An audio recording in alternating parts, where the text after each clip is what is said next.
এটাই আমার নির্দেশ যে যা কিছু সবাই নিয়ে এখন মাঠে নামতে হবে, এদেরকে হটাতে হবে। আমি সরে গেলে যদি মানুষ হত্যা কমে যায়, কারণ আমি চাই না এদেশের মানুষ এভাবে মারা যাক। কিন্তু কি হলো, এই মানুষকে হত্যা করা তো থামেনি।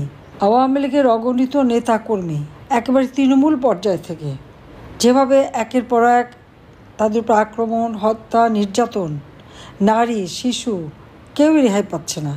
অবৈধভাবে সংবিধান লঙ্ঘন করে ডক্টর মোহাম্মদ ইউনূস ক্ষমতা দখল করল।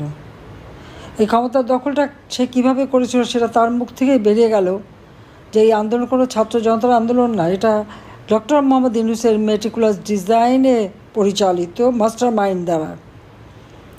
বিল ক্লিন্টন ফাউন্ডেশন, যে ফাউন্ডেশনে তিনি মিলিয়ন মিলিয়ন ডলার অনুদান দিয়েছেন, উপহার দিয়েছেন, সেই বিল ক্লিন্টনের সামনেই মাস্টার মাইন্ডকে ডেকে মঞ্চে তুলে হাততালি দিয়ে তিনি বোঝালেন যে তার মেটিকুলাস ডিজাইন করে শেখ হাসিনাকে ক্ষমতা থেকে হটিয়ে সে ক্ষমতা দখল করেছে। কিন্তু শেখ হাসিনা তো জনগণের ভোটে নির্বাচিত ছিল, কিন্তু ইউনূস আসলো কীভাবে? তার কোনো জনগণের ম্যান্ডেটও নেই, সাংবিধানিক কোনো ভিত্তি নেই, তারপরে সে ক্ষমতা আছে। অস্ত্র, অর্থ এবং দেশ বিক্রির মুষ্টিলেখা দেশ আজকে ক্ষমতায় দখল করে বসে আছে। যারা আবার দেশের মানুষের গায়ে হাত তুলেছে, মেয়েদের গায়ে হাত তুলেছে, হত্যাকাণ্ড করেছে, তাদের তো ছাড়া যাবে না। কাজে সবাই সেভাবে তৈরি হতে হবে এবং প্রতিরোধ গড়ে তুলতে হবে। এদের চেহারা আজকে সকলের কাছে উন্মোচিত। বাংলাদেশ স্বাধীন দেশ, এই স্বাধীনতার পতাকাকে সমুন্নত রেখেই এই দেশকে উন্নত সমৃদ্ধ করতে হবে। জাতির পিতার স্বপ্ন, জাতির পিতাকে হত্যা করেছে, 32 নম্বর স্মৃতিচিহ্ন মুছে ফেলেছে, সমস্ত জায়গা থেকে নাম মুছে ফেলেছে, কিন্তু এই নাম মুছে ফেললেই মুছে যায় না। বাংলাদেশ এমন একটা অদ্ভুত দেশ, বারবার বাংলাদেশে মুক্তিযুদ্ধের সেই বিজয়ের ইতিহাসকে মুছে ফেলার চেষ্টা। আমি জানি না পৃথিবীর কোনো দেশে এইরকম ঘটনা ঘটেনি, কিন্তু বাংলাদেশে সেই ধরনের ঘটনা ঘটেছে। এটাই হচ্ছে সবথেকে আমাদের জন্য দুঃখজনক যে বাংলাদেশে সেরকম ঘটনাই ঘটে যাচ্ছে। এবং আমি জানি না এটা কেন, কিন্তু এবার চিরতরের জন্য আর জন্য ভবিষ্যতে না হয় সেই ব্যবস্থা আমাদের করতে হবে। বোধহয় আল্লাহ এই জন্যই বাঁচিয়ে রেখেছেন। কাজে সকলে সেইভাবে প্রস্তুত হন। ইনশাআল্লাহ জনতার জয় হবেই হবে। আমি আছি সবসময় আপনাদের পাশে, যেখানে যত দূরেই থাকি। আমার কি হারাবার তো কিছু নেই।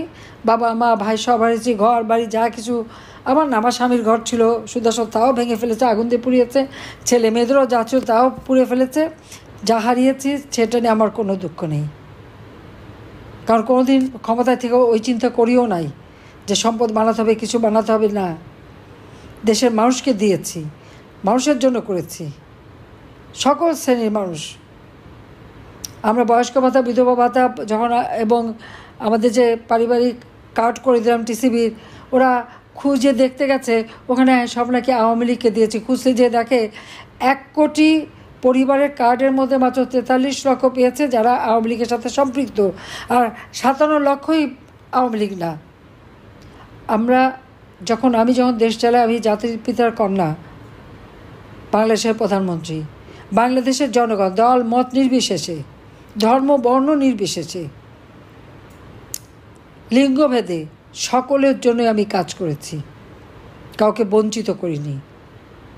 ভূমিহীন গৃহহীন মানুষকে যখন ঘর দিয়েছি, কে কোন দল করে সেটা দেখিনি, যে ভূমিহীন গৃহহীন তাকেই দিয়েছি। এই উদার হস্তে দান করেছি। আর সেই মানুষগুলিকে আজকে কষ্ট দিচ্ছে, ঘরবাড়ি কেড়ে নিচ্ছে। এই অবস্থার থেকে মানুষকে বাঁচাতেই হবে।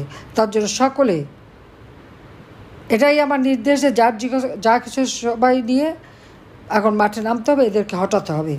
এদেরকে হটানোর জন্য, আর যাদের ঘর বাড়ি দোকানপাট ব্যবসা প্রতিষ্ঠান যারা ভেঙেছে, লুটপাট করেছে, ধ্বংস করেছে, মেয়েদেরকে হাত তুলেছে, তাদেরকে উপযুক্ত শাস্তি যখন যেভাবে সুযোগ পাওয়া যায় সেইভাবেই দিতে হবে।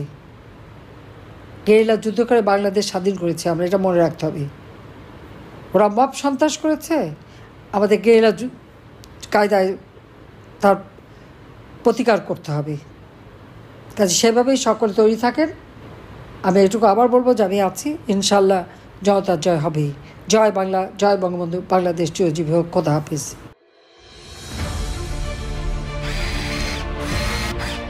আলোতে থাকুন, ফোকাসে থাকুন, হাত রাখুন প্রজন্মের হাতে।